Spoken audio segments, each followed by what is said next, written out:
98장 예수님 오소서.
보라, 다메섹이 장차 성읍을 이루지 못하고 무너진 무더기가 될 것이라.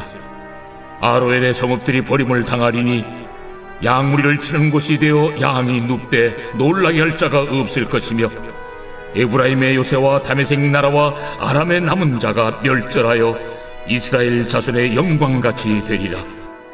만군의 여호와의 말씀이니라. 그날에 야곱의 영광이 쇠하고 그의 살진 몸이 파리하리니, 마치 추수하는 자가 곡식을 거둬가지고 그의 손으로 이삭을 벤 것 같고 르바임 골짜기에서 이삭을 주운 것 같으리라. 그러나 그 안에 주울 것이 나무리니, 감람나무를 흔들 때에 가장 높은 가지 꼭대기에 과일 2-3개가 남음 같겠고, 무성한 나무의 가장 먼 가지에 4-5개가 남음 같으리라. 이스라엘의 하나님 여호와의 말씀이니라. 그날에 사람이 자기를 지으신 이를 바라보겠으며 그의 눈이 이스라엘의 거룩하신 이를 뵙겠고, 자기 손으로 만든 제단을 바라보지 아니하며 자기 손가락으로 지은 아세라나 태양상을 보지 아니할 것이며, 그날에 그 견고한 성읍들이 옛적의 이스라엘 자손 앞에서 버림받은 수풀 속의 처소와 작은 산 꼭대기의 처소 같아서 황폐하리니, 이는 내가 내 구원의 하나님을 잊어버리며 내 능력의 반석을 마음에 두지 아니한 까닭이라. 그러므로 내가 기뻐하는 나무를 심으며 이방의 나무 가지도 이종하는도다. 내가 심는 날에 울타리를 두르고 아침에 내 씨가 잘 발육하도록 하였으나, 근심과 심한 슬픔의 날에 농작물이 없어지리라. 슬프다. 많은 민족이 소동하였으되 바다 파도가 치는 소리같이 그들이 소동하였고, 열방이 충돌하였으되 큰 물이 몰려옴같이 그들도 충돌하였도다. 열방이 충돌하기를 많은 물이 몰려옴과 같이 하나 주께서 그들을 꾸짖으시리니, 그들이 멀리 도망함이 산에서 겨가 바람 앞에 흩어짐 같겠고 폭풍 앞에 떠도는 티끌 같을 것이라. 보라, 저녁에 두려움을 당하고 아침이 오기 전에 그들이 없어졌나니, 이는 우리를 노력한 자들의 몫이요 우리를 강탄한 자들의 보응이니라. 슬프다. 구스의 강 건너편 날개치는 소리 나는 땅이여, 갈대배를 물에 띄우고 그 사자를 수로로 보내며 이르기를 민첩한 사절들아 너희는 강들이 흘러 나누인 나라로 가되 장대하고 준수한 백성 곧 시초부터 두려움이 되며 강성하여 대적을 밟는 백성에게로 가라 하는도다. 세상의 모든 거민 지상에 사는 너희여 산들 위에 기치를 세우거든 너희는 보고 나팔을 불거든 너희는 들을지니라. 여호와께서 내게 이르시되 내가 나의 처소에서 조용히 감찰함이 죄인은 일광 같고 가을 더위에 운무 같도다.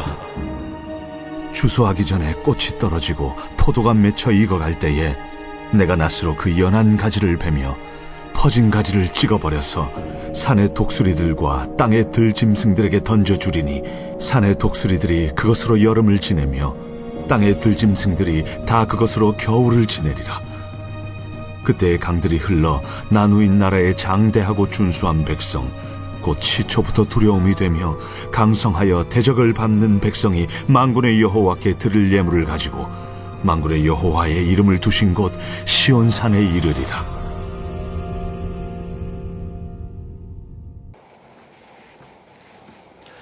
자, 오늘 우리가 함께 나눌 말씀은 이사야 17장과 18장 말씀입니다. 오늘은 17장을 중심으로 함께 나눠보도록 하겠습니다. 자, 이사야 13장부터는 유다와 그 주변에 있는 10개의 나라에 대한 심판의 경고의 말씀들입니다. 특히 오늘 본문은 다메섹과 북이스라엘에 관한 그 심판에 관한 경고의 말씀입니다. 다메섹은 아람의 수도입니다. 그러므로 이제 이 다메섹에 대한 심판은 곧 아람에 대한 심판의 말씀이겠지요. 그런데 오늘 본문은 다메섹에 대한 심판으로 시작을 하지만 결국 에브라임을 대표한 북이스라엘의 그 심판을 더욱 강조하고 있습니다. 2절 말씀에 보면 아로엘의 성읍들 이렇게 표현이 되고 있는데 이 아로엘의 성읍들은 여러 가지 의견이 있지만 요단강 동편의 북이스라엘의 지역임을 의미하고 있습니다. 자, 3절 말씀을 보면 에브라임의 요새와 다메섹의 나라와 아람의 남은 자를 멸절하여 이스라엘 자손의 영광같이 되리라. 만군의 여호와의 말씀이니라. 다메섹에 대한 심판에 북이스라엘, 에브라임이 함께 언급이 되고 있는 그 이유를 이 3절 말씀을 보면 알 수가 있는데 이 3절 말씀을 공동 번역으로 살펴보면 이렇게 되어 있습니다. 다메섹이 그 주권을 잃어 에브라임의 기댈 곳이 무너지니라. 결국은 다메섹을 의지한 에브라임도 동일한 심판의 대상이 되고 있음을 가르쳐주고 있는 것입니다. 다메섹과 이 에브라임, 북이스라엘은 한 운명 공동체가 된 것이죠. 이미 우리가 앞에서 살펴본 것처럼 7장 말씀에 북이스라엘과 이 아람은 정치적, 군사적으로 동맹 관계가 되었습니다. 점차 영토를 확장해 오는 아수르를 대적하기 위하여 에브라임은 북이스라엘은 아람, 하나님을 의지하기보다는 사람, 즉 아람의 군대를 의지하는 그러한 선택을 하게 되는 것이죠. 결국 다메섹과 북이스라엘은 한 운명 공동체가 된 것입니다. 그러나 다메섹은 여호와 하나님의 심판의 대상이었으며 그 심판으로 성읍을 이루지 못할 것이다 라고 성경은 기록하고 있습니다. 결국 아람에는 어떠한 남은 자도 없이 모두 멸절하게 될 것이라고 기록을 하고 있지요. 이 예언의 말씀은 BC 732년에 성취가 되었습니다. 아수르의 디글랏 빌레셀 3세에 의해서 이 다메섹은 점령을 당하게 됩니다. 이어서 이사야 선지자는 하나님의 경고가 펼쳐지는 그날에 북이스라엘에게 임할 그 심판에 대해서도 기록을 하고 있습니다. 4절 말씀입니다. 그날에 야곱의 영광이 쇠하고 그의 살찐 몸이 파리하리니. 하나님의 은혜로 말미암아 영광을 누리던 이스라엘이 하나님을 신뢰하지 못하는 그 순간 그 영광은 시들고 야위게 될 것이다. 이렇게 이야기합니다. 추수자에 의해서 곡식들은 다 뽑히고 이삭조차 남지 않은 황량한 벌판과 같은 그런 상황을 맞닥뜨리게 된다라고 기록을 하고 있습니다. 또한 그날에는 제 아무리 견고한 성읍을 쌓을지라도 숯불 속의 처소와 작은 산 꼭대기의 처소와 같이 될 것이다 라고 기록합니다. 또 작물을 심고 수고하여 열매를 누리게 될 것처럼 보이지만 결국 그 수고함과는 달리 아무 열매도 거둘 수 없는 그런 비참한 심판에 관하여서 이사야는 설명을 하고 있습니다. 그런데 이러한 비참한 심판과 이런 비참한 상황을 맞이하게 되는 아주 분명한 원인을 이야기하고 있습니다. 10절 말씀입니다. 이는 내가 내 구원의 하나님을 잊어버리며 내 능력의 반석을 마음에 두지 아니한 까닭이라. 그러므로 내가 기뻐하는 나무를 심으며 이방의 나무 가지도 이종하는도다. 이러한 비참한 상황과 심판에 처하는 이유는 결코 이것이 군사적, 경제적, 어떤 정치적인 그런 문제 때문이 아니라고 분명하게 이야기를 합니다. 구원의 하나님을 잃어버렸기 때문이고 하나님의 말씀을 의지하기보다는 그들의 안전이 사람에게 의해서 보장될 것이라는 그러한 생각들을 가지고 있었기 때문입니다.